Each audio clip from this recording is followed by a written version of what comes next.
Laura Huth, a former member of the Urbana City Council and presently Director of Habitat for Humanity of Champaign County, is joining me today for the community planning conversation.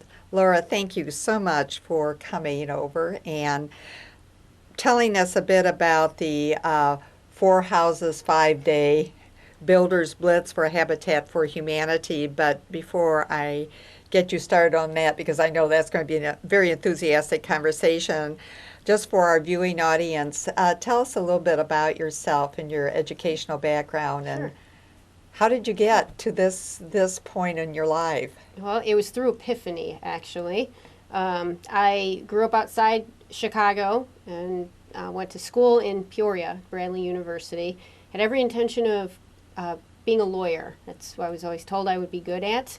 And went to school to study pre-law. And third year of school there, absolutely miserable. Couldn't stand Third it. year of law school or just third Just year of of college. Okay. Yeah, couldn't stand it. Needed to reassess. Didn't have a plan B. Needed to formulate one. Early in the second semester of my junior year, I went to one of the club meetings on campus and found myself in front of I guess we had VCRs back then, and watched a documentary called The Wrath of Grapes by Cesar Chavez, Okay. organizing the vineyard workers in California. And I was just electrified by what I saw, and was set from that moment forward to be an activist, making the world a better place. And my parents weren't obviously very excited about my switch from being an attorney to being an environmental activist. But I was determined and I began volunteering out in the community in Peoria immediately and haven't looked back since. And you just mentioned to me that you did some work in Chicago. Yes, I was employed in Chicago for just over a year after college and before I moved down here. I moved down to Champaign-Urbana for a job. I did work in the environmental field when I was up in Chicago. I worked for DuPage County government, their environmental concerns department, and also worked for a resale store that's not unlike the one that Habitat runs now. Oh, really? So yes, it was called R2 Reuse Centers, Right. and it was a 20,000 square foot garage sale, essentially, and it was a very fun place to work.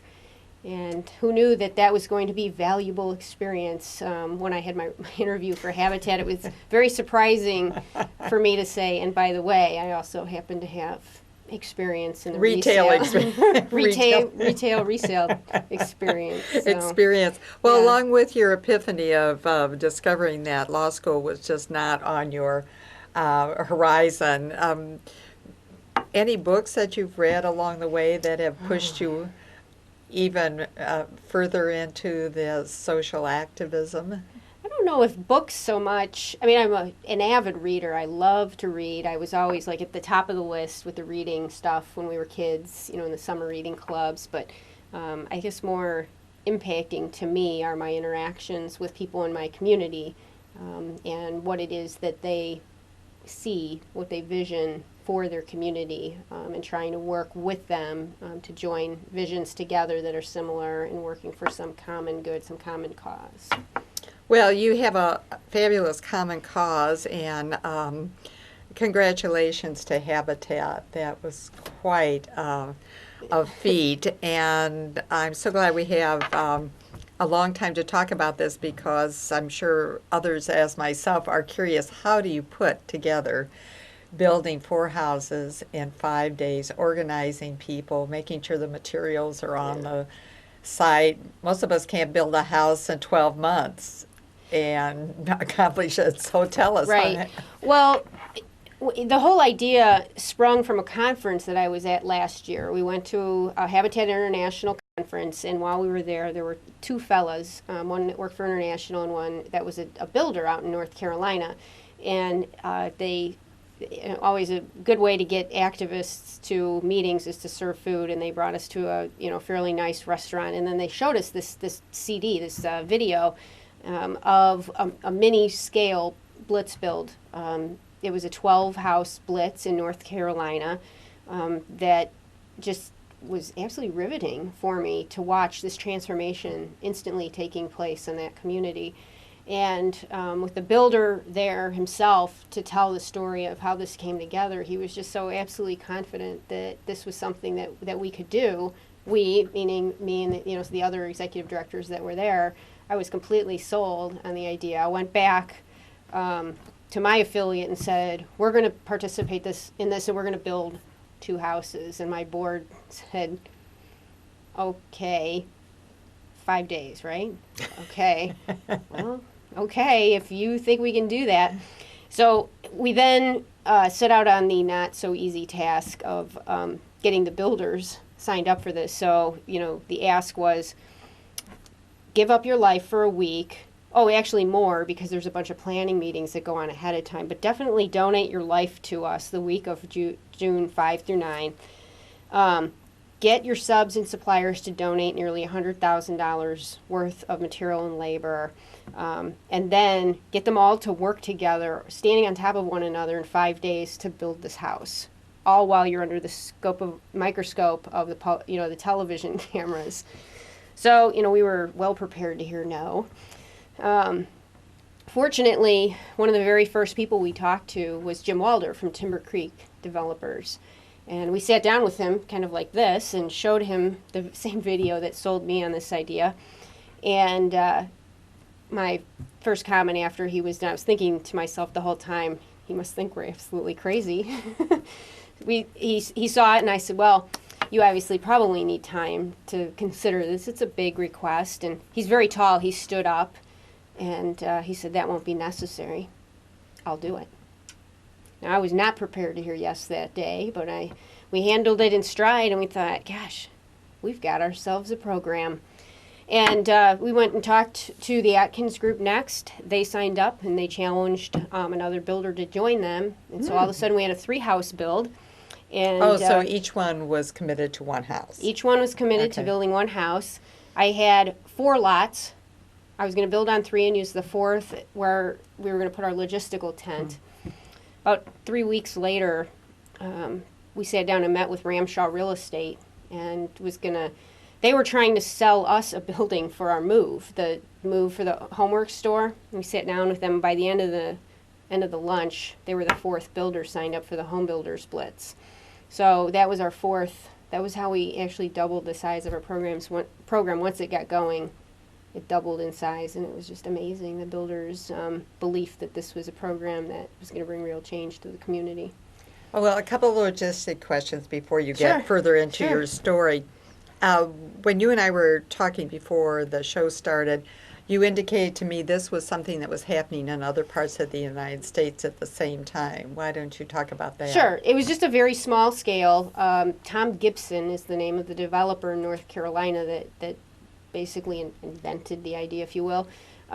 He challenged other builders in his community to come together to blitz build homes in their community. In that case, they had a tract of land that they wanted to build on, 12 lots.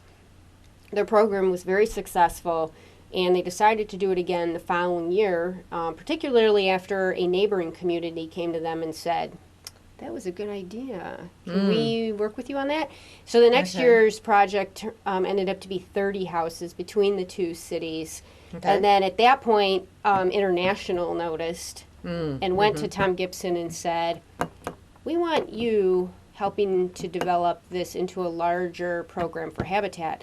And Tom said, okay, but my terms are 1,000 houses. And International said, it's a lot of houses, Tom. And he said, well, if you want my help, you commit to building 1,000 houses. And so they said yes, and it was all agreed, and we were one of the affiliates that signed up. They actually were pushing up towards 800 when Hurricane Katrina hit. And a lot of the builders decided, instead of waiting until '06, I don't want to say they pulled out of the program, but they decided not to wait to June to build some of the homes. They moved up their date. Exactly. So the week of June 5 through 9, 400 homes got built. Many of them got built last year as an attempt to help some of the hurricane victims. Well, that makes the coordination even more impressive than my focus solely on Champaign-Urbana. Sorry to have Yeah, interrupted you in the no, story. that's okay. Your storytelling. So it grew to the 4 lots, and how did you get a hold of those lots? The city of Champaign has been very, very supportive of Habitat's work. Those lots partially had already been on our roster when I got to Habitat, and I think 2 more were acquired along the way through a grant program that they offer, that the city offers. So all 4 lots technically either were donated from the city or purchased with city grant money. So you don't have to lay out any funds for purchasing the lots? Nope, we have not. Okay. I think in my entire time here, I don't know if we've spent any money other than city grant money to purchase those lots. That's one of the line items in our budget that we assume will be free always. But you don't assume materials will necessarily be free, Not even though you laid always. down the gauntlet for, what did you say, $100,000? And The homes cost about $100,000, or they assess it about $100,000. About $30,000 worth of the labor is always donated by non-professional volunteers. Okay, And so in-kind money. No, we also get in-kind labor and materials donated. Those are more from professionals. Like Okay. electricians will, wire the house, send us a bill, and then zero it out as their donation. And that's Got it. professional in-kind donated labor. And then about $30,000 worth of labor are folks like, us here Us coming in. that would come out onto the site. Nobody would ever pay me to frame their house up. So I can't claim that as an in-kind Okay. contribution or any sort of tax write-off. And So- where do you get food to feed the people for this intensive time? You said you were on the lots, 17 hours each day? Yeah, we did. We served 3 meals each of the days for the Blitz, all 5 days, and then 2 snacks each of the days, and the community responded. We put out a plea. We had church groups, we had individuals, we had businesses. They donated so much food. It was absolutely incredible. Absolutely incredible. That is. You have some pictures. I to- do. To I do. show, and then take us through the stages that, some of your visual storytelling here. What you're going to see is a sequence of pictures for the Webb House. It's at 1403 North Walnut. And the first picture we're seeing here is right as the foundation and footing work began. And are all the houses in the same area? They're within 2.5 blocks of one another. That was a critical element to the success of this program. I forgot to wear a pedometer that week, but I sure did get some good exercise Yes, walking indeed, around to yeah. the sites. But yeah, if they weren't that close together, this would not have worked logistically. So here is the Webb home lot. You see some of the rebar laying across there, and some of the footings we're beginning to dig there. And this work happened before the Blitz. Our agreement with the builders was that the foundations and the Okay. floor systems would be put on the homes, and that Monday morning, 6 or 7 a.m. when they arrived, they would have a floor system on which to build. So all the piping was in The foundations. the foundation. Foundations, footings, we have a crawl space Okay. for our homes. That's what you're seeing here being put in. So we've got the block work happening, and there it is. Okay. Nearly complete. That's looking out towards Walnut Street. right. Now, this is the morning of Monday morning, very early, before any workers showed up. This is what they were greeted by. Their framing systems had been delivered already, so that's what you see laying on the floor systems and around on the driveway. So then the workers come. And did you And there- lose any materials as they laid there overnight? No. Nope. So now you can see the workers are there, and they're beginning to put up the exterior walls. This is just maybe an hour into the morning. And who oversees each one of the house projects? Is there sort of the They superintendent Yes, of the each house? of the homes, each of the builders assigned a project manager to their build. Basically, it was somebody who gave up their job for a week to be out here. They were, I think, on the site even longer than we were. Some of them had trouble going home at night watching, the work, and they were there. They were always there before we got there in the morning. So, On the side of the picture there, you can see a young woman wearing some red shorts. That's the homeowner, Bevan Webb. Our homeowners are required to put in sweat equity as part of their agreement with Habitat. In addition to actually buying the homes from us, they're also required to put in sweat equity working on their homes. Now, these homes went up so fast, and people like Bevan aren't really skilled to be on a site that's working that fast. So she was assigned to other duties throughout the week, and she helped with food service, she helped with traffic control, and here she's helping with site coordination. We had a lot of onlookers in the community wanting to walk around and kind of stick their noses in, and she was out there just to kind of keep people off the site and to talk with them and introduce herself as a homeowner, and she earned hours towards her sweat equity doing that. She was on the site every single day from the moment that we started till the moment that we closed. And how did she and her family get chosen? Does Habitat have criteria for?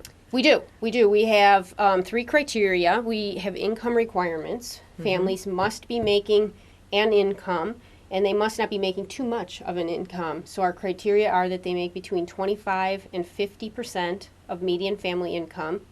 In lay terms, for a family of 4, that means about $15,000 to $30,000 a year. Okay. And that's because they have to buy their homes from us. They have to be able to afford a monthly mortgage payment. And I'll talk a little bit more about what those look like. They also can't have too much debt. It's okay to have debt. They just can't have too much. They also have to have need. Could be paying too much for rent currently. It could be a house that is inadequate for the current family size. It could be squalor. We have one of our families right now that's living in this termite and cockroach infested house, and their front door doesn't even have a doorknob. It's a rental unit. It's in terrible, terrible shape. They obviously have need. And then finally, they have to partner with us on sweat equity. 250 hours per adult in the household. Okay.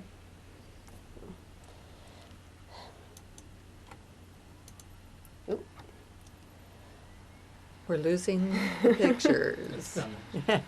There it is. So now we're putting on, this is still first day Monday. This is still the first day. Yep, and it still looks like it's morning too, kind of pushing maybe more towards noon. Putting on the house wrap on the side there.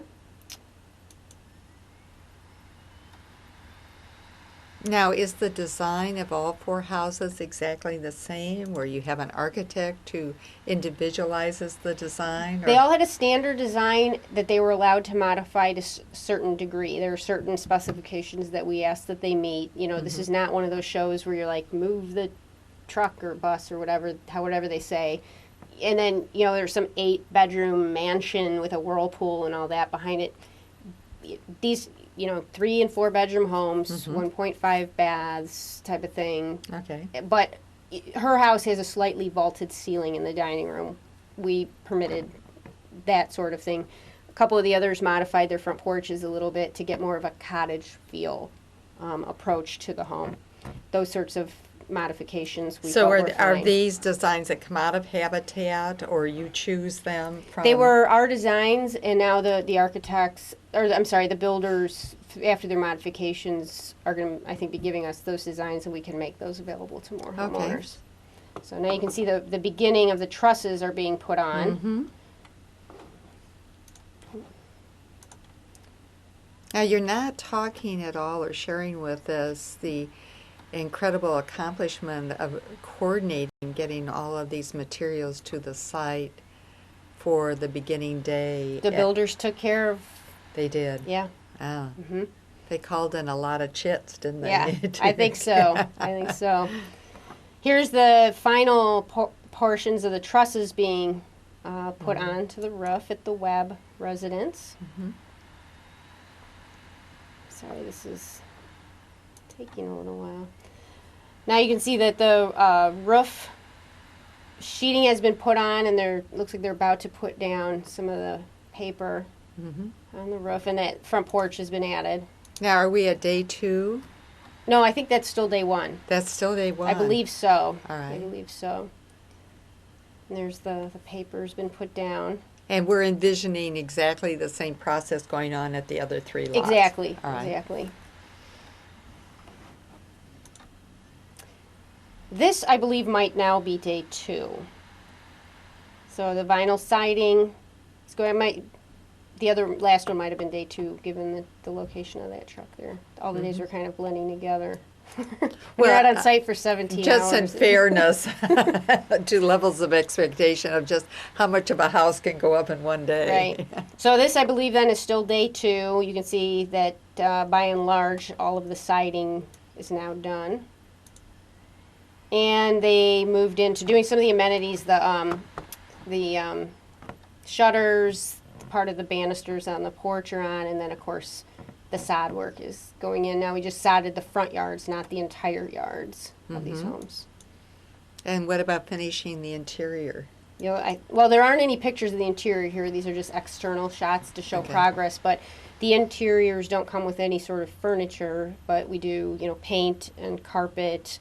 All the wallboard is up and things. Exactly, and kitchen cabinets installed, and we do provide a refrigerator and a stove. Wow. And furnace and that sort of thing as well, obviously.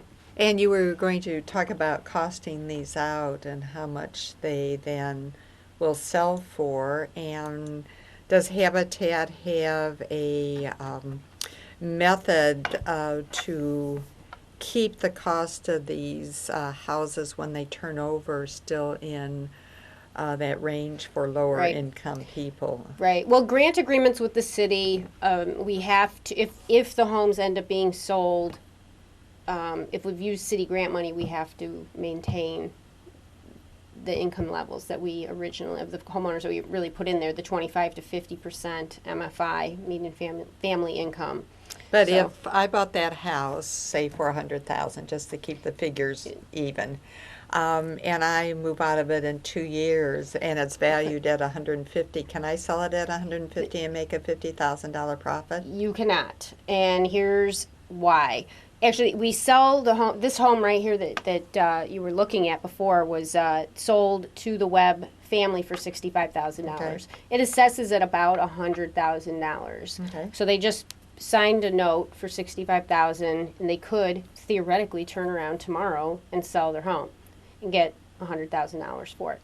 They're not going to get $100,000 for it because in their papers that they signed with us is a profit sharing agreement for the first 10 years while they're there. If they sell it, we share in profits at a 90-10, 80-20, 70-30 split each of the following years. So it's a disincentive to do something like that. Okay. Right. I wondered how that was done because they certainly could flip it very quickly. And Right. Yes, and we did think of that, and that is in what they sign. We have only had, I believe, 2 homeowners sell. I believe one of them sold after that 10-year period. They're free and clear. All they have to do is pay off their note with us. And then the other one had to move sooner than that, and it was in, I think, the 8th year. So we just did the split, and that was that. So does Habitat back the loan for them, or do you make arrangements with certain banks to help them? We are the mortgage entity. You're the bank. We are. Okay. All right. That's the slideshow. That's the slideshow. Well, there are many more. We have thousands and thousands of slides, but I thought I would just bring one that kind of sequentially showed what went on and they'll that be week. up on your website, and tell folks your website address. www.cuhabitat.org. Excellent. Well, I'd like to push the envelope here a little bit in what you're doing with the houses and ask you a bit about the use of green construction materials and if Habitat for Humanity is using universal design yet. And you can explain those terms and then talk to us about where you're moving in that direction. Sure. Habitat's using fairly standard construction methods at this point. We're dealing with donations from companies locally, and our supplies are limited for what we can do that might be on the very highest end of what could be donated. With that said, there are obviously some things I think that we need to make change-wise in our design and the construction of what we're building. that is one of the things that our building committee has on their agenda to be looking at in 2006. It probably wouldn't take effect until 2007 at the earliest. One of the things, though, that we have on the agenda for this year is to partner with Ecolab, which, of course, is a passive solar design organization, to look at possibly getting one of our homeowners into a home that's a passive solar design, do a partnership with them. I would like to be able to do the LEED standards on the homes. Explain what those I'm not are. very good at.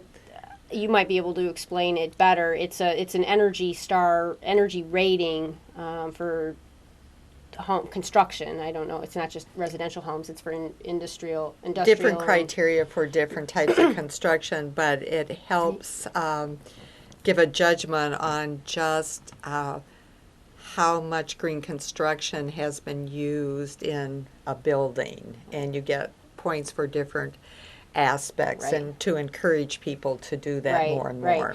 So one of the opportunities that we have right now is we're building 3 and 4 bedroom homes, but we're not building anything smaller. Okay. And I think we're missing a portion of our population in the community that we could be serving, that might have smaller households. For example, one of the homeowners we built for in the Blitz is a mother and a daughter, and they might have instead chosen a 2-bedroom unit if they knew that their mortgage payments would be even less. That might have been a choice they were making. Or there might be just a couple that would like, a 2-bedroom, so they have a bedroom and a study or something like that. So what we're working with a local architect who's volunteering for us, and he is coming up with a 2-bedroom zero lot line idea that might help us utilize more odd-shaped lots in the community, give us these 2-bedroom designs, provide for lower maintenance homes with the zero lot line kind of condo type setup. And in that design, he is working in some more innovative green construction technologies. So we're trying to introduce it to the organization through that, so that they can take a look at it that way, and then kind of work backwards for our 3 and 4 bedroom designs. Who is the architect you're working with? Doug Milburn. Okay.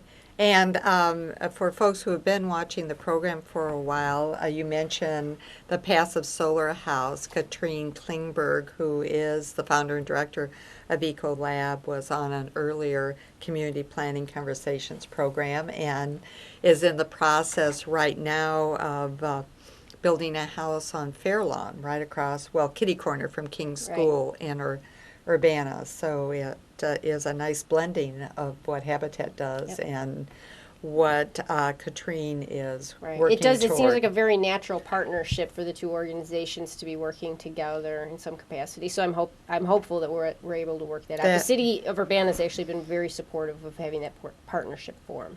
Well, yes, and she feels that using passive solar is probably the best approach at this juncture of energy use to save energy for building and for homeowners.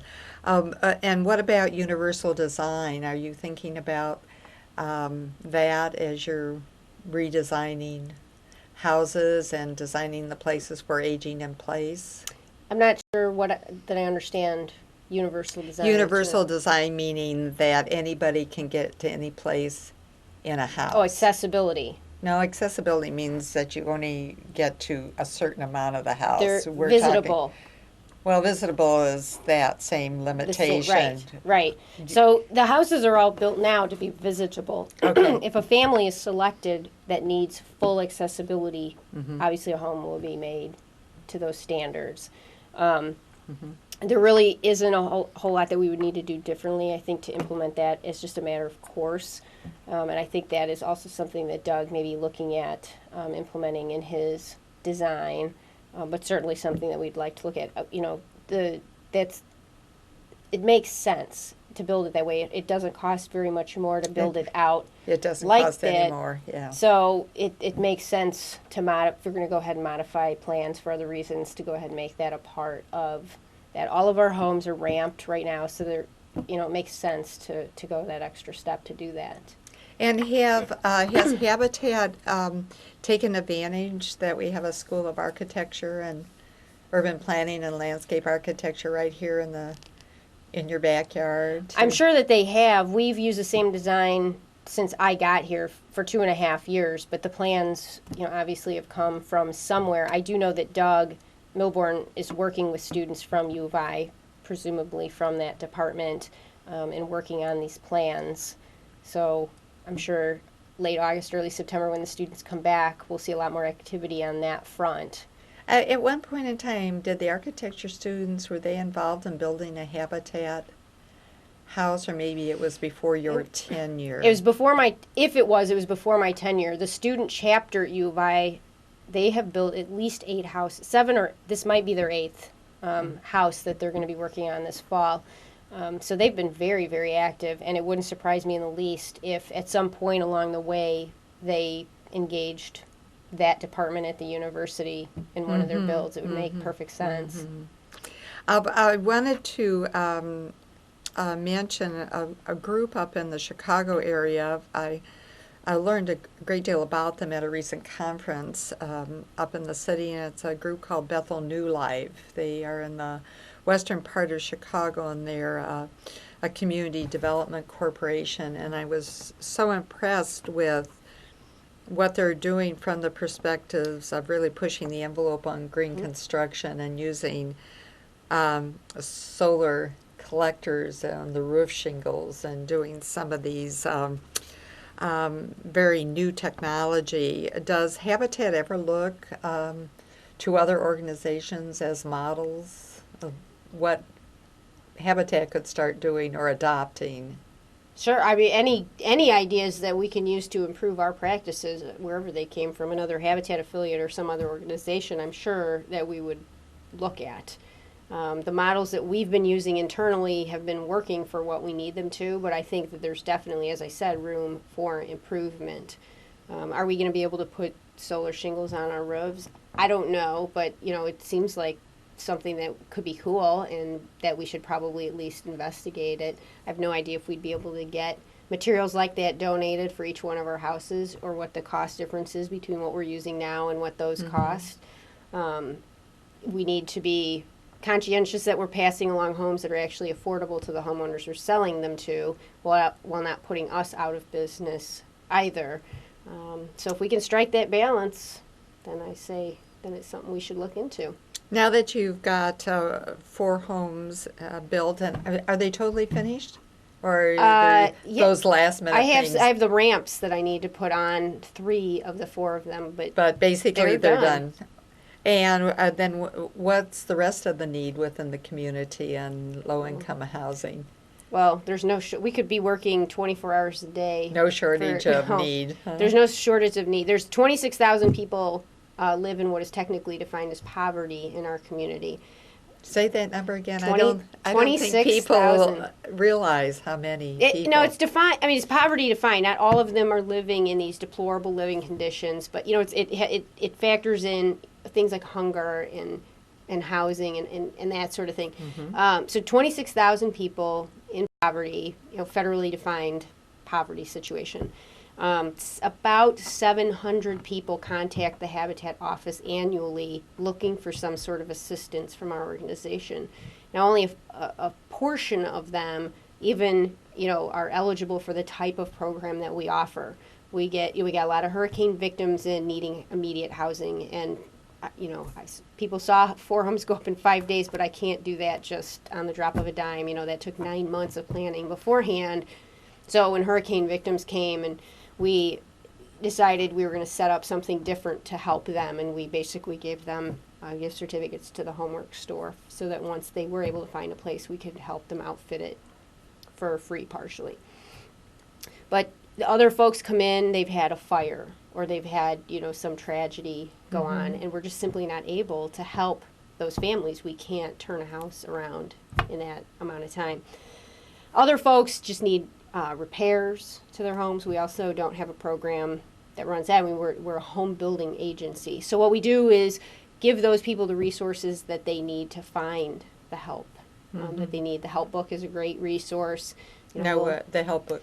It's put up by Family Services, and I, off the top of my head, I don't know the number for them, but Family Services, Champaign County. Okay. And they put out these help books. It's a big I guess a yellow pages, if you will, of Resource book. Exactly. Okay. So we'll go through that book with them and talk to them about the different programs that are available that would specifically help them. So we never want to just say, "Thank you, have a nice day, goodbye." We want to have them leave with some knowledge of what they can do to help their situation. With that said, there's still 700 people that contact us needing some sort of assistance. We're building 6, 7, 8 houses a year, so we're able only to service a very small fraction. 1%. So there's tremendous need out in the community. I'm sure there's another 700 that don't make it to our offices to ask or call us or whatever. So there's tremendous need out there. We could, as I said, be building 24 hours a day and still not be able to keep up with the number of families and people that need housing. It dawns on me what a wonderful way to collaborate between those very creative students over in architecture and landscape architecture to design quick build temporary housing to bridge this period of time until permanent housing can be built, but it'll give people something nicer, and it could be transferred to those needs down in the Gulf area. Yeah, and there are obviously other solutions as well. Both of the cities, I believe, are currently working on some stricter enforcement mechanisms for rental units. The type of thing that I see at Patricia Hemphill's house should never be allowed to happen. It should not be legal. Is that the one without the door? And yeah. Okay. Yeah, it should not be legal for anybody to be making money off of a family living in a situation like that. I think the cities are getting smarter about enforcing things like that. So let's not even get people into situations where they even need temporary housing. I mean, that would be one solution. But if you keep looking back at the source of the problem, enforcement is one of them. Enforcement, wages that keep up with the cost of living. I mean, there are endless number of things that we could do to, help, in a broader sense, I guess, address the problem. Does Habitat put most of the efforts in more densely populated communities, or do they do work in the rural areas? We do. When we had Piatt County as a part of our affiliate, we were building homes with them in Piatt County, which of course is a much more rural county. We have built out in St. Joseph, Mahomet. Mahomet's in Champaign County. There's another one, and it's slipping my mind where it is. But I've also got a couple of conversations going with some folks from smaller communities, talking to them about a lot of availability and partnership opportunities out in those towns as well. There's certainly no reason why we couldn't be building a house in Sedoris or Thomasboro or something like that. So definitely would be something if people have lots up there that they are willing to donate. We would be absolutely willing to accept them and work with them, work with the community on getting a home built. So where does Habitat get the funds besides the donated aspect of it, the funds to pay for the rest of the project, one might say? Sure. We fundraise in the community. We've got a fairly large number of people that want to get information from Habitat. We send out 4 or 5 newsletters each year updating folks on the work that we're doing. And, from time to time, we will write to them and tell them what we're up to, what we've done, what we're going to be doing, and ask if they'd like to be a part of that effort. And the community has been very, very generous and very, very supportive of our work. We get a little bit of funding from businesses through a corporate membership program. We have some church support that comes in, places of worship. But a lot of the materials, the things that we would otherwise be buying for the homes are being donated. That's, tens of thousands of dollars, hundreds of thousands of dollars actually, each year. That's cash that doesn't have to come into the organization and be spent going out. So, it's like cash. to us, and that's the same type of generosity as the person who writes the $100 check Right. to Habitat. So. And can we look forward to another Blitz next Oh yeah, June? oh yes, definitely. We are most definitely. Are you already planning? 5 houses, that's what I want. I want 5 houses, 5 days. That's going to be a message. And are the 4 builders signed on again? Actually, what I think I would like to do... You can put them on the line right now. No, actually what I want to do is give them a rest. There are plenty of builders in the community, and this was such a success. What I'd like to do is get those builders to each find another builder to participate. And so far it seems like they're up to the challenge. When we were, during the week and at the dedication ceremony, even during their comments, they were talking about keeping this going and let's keep this energy going and kind of partnering up with some other builders and getting them on board. And so I think, it would be logical to think that the builders that participated this year wouldn't participate next year, but might come back the next year or even the year after that and rotate through builders so that we're not... They could become the master builders. Yeah, the original. So that way... mentors. Right. That they wouldn't be wearing their people down. They wouldn't be, going back to the same suppliers all the time. And hopefully it would be spreading it around the community more. We're hoping to jump back and forth between Champaign and Urbana each year as well to expose different homeowners that would like to stay in Urbana, build for them here. And also I know that there's developers that are a little more partial to working in Urbana than Champaign and vice versa, and this would give an opportunity for more people to be involved. That's great. We haven't even talked about the store. Tell us more about the store and what is the purpose of it and what people will find there. Sure.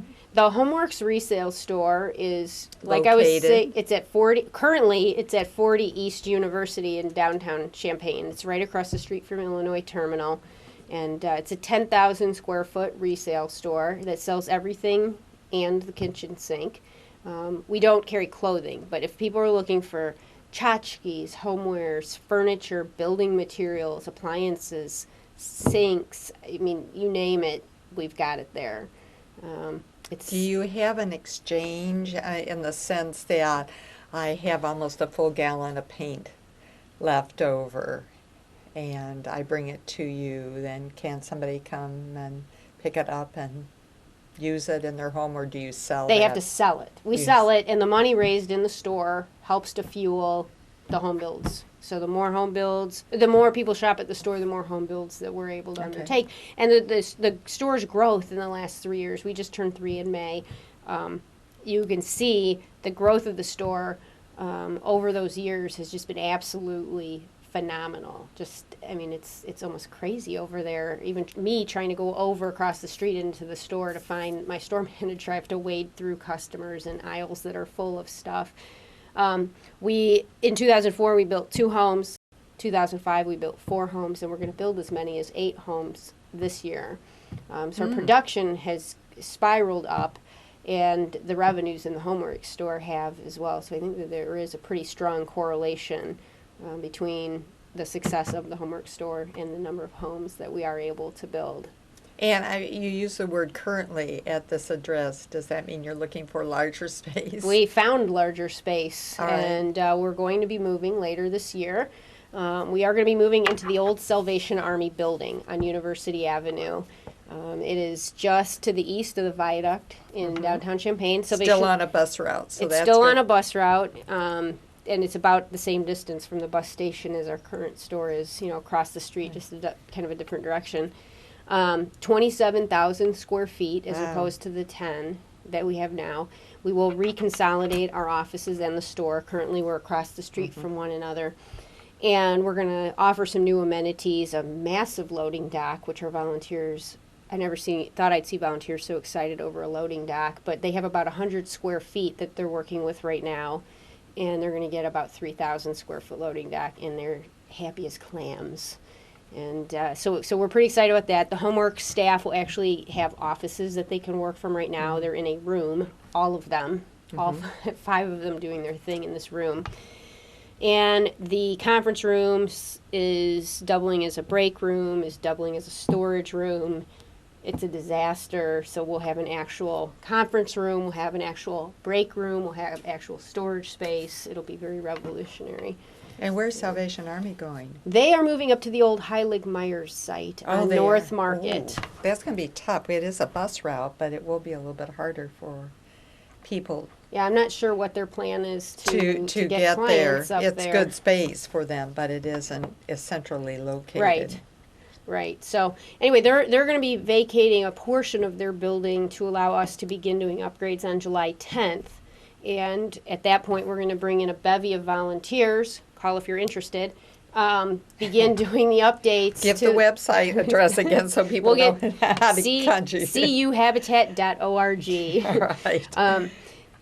So we'll be calling volunteers in to begin doing some wall demolition and reconstruction, painting. Oh, some yeah, plumbing. great way to get rid of your frustrations. Yes. Demolishing yes. walls, sledgehammers and things. Yes.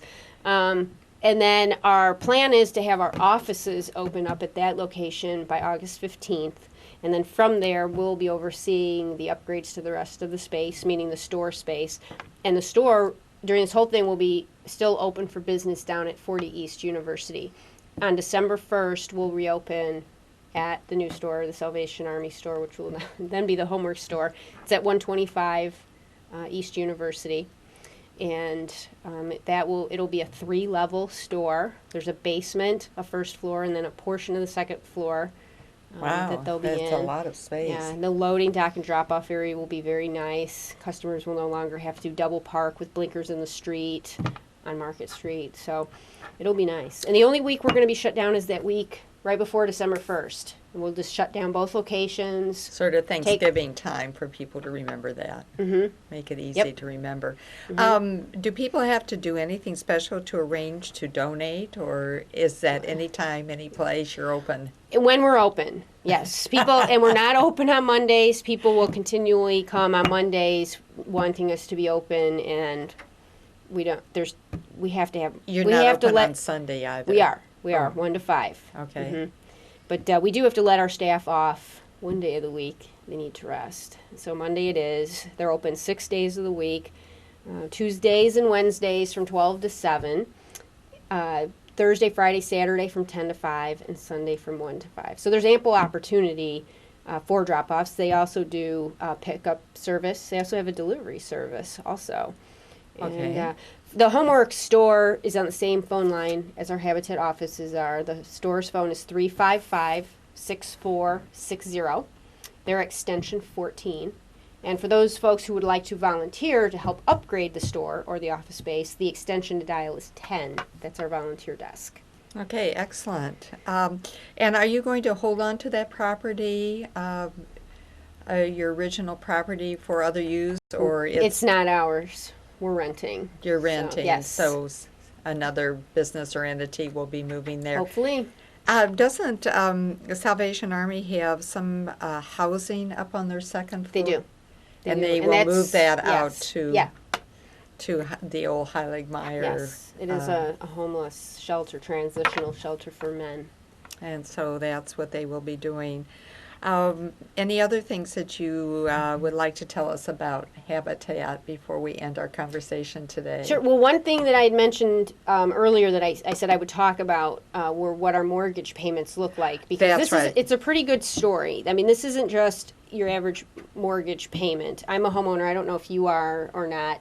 But for folks who do hold mortgages, the one difference between your mortgages, my mortgage, and Habitat homeowners' mortgages is the fact that Habitat homeowners don't have interest on their mortgage notes. Oh, wow. Which, for those of us who actually understand what interest means every time we pay our payment each month, Habitat families are actually getting a really good bargain. They're paying off their principal. That's it. And we hold escrow accounts for them. So their mortgage, their monthly mortgage payments are made up of three components rather than the 4. So there's no interest, but there's the principal portion of the payment, there's the taxes, and there's the insurance. Now, the principal payment is about, I don't know, we'll just make round numbers make it easier. It's about $200. Okay. Then there's the taxes, and we'll say that's $150. And then there's the insurance, and we'll say that's $50. That equals up to what is our average homeowner monthly mortgage payment of $400.